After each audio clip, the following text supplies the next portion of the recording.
lifutha njengeziko luyeza mase lithi iBhayibheli laba babi aliyokubashiya lenosuku bese lithi kwenye indawo abanye bayofisa ukuthi izintaba ziwele phezu kwabo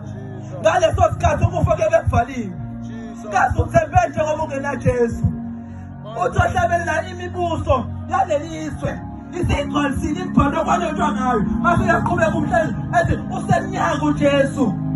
useyabuya Hallelujah. njengoba khonakele kangaka emhlabeni wena uthembele njengoba uphika uJesu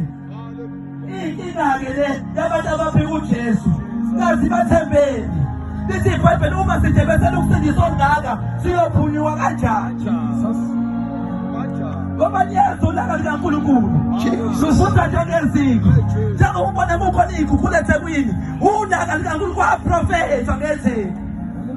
kodwa abantu bavalile siyamkhumbula uNowa owayekathememezile ukuthi uyeza uzamkhona abantu bathi leli khehla selidala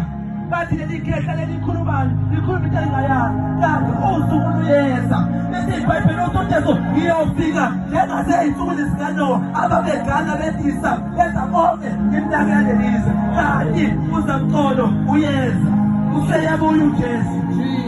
kazi uzoyichitha phi unaphakade yakho Hallelujah. ngoba kukhona ukuphila ngale kwethu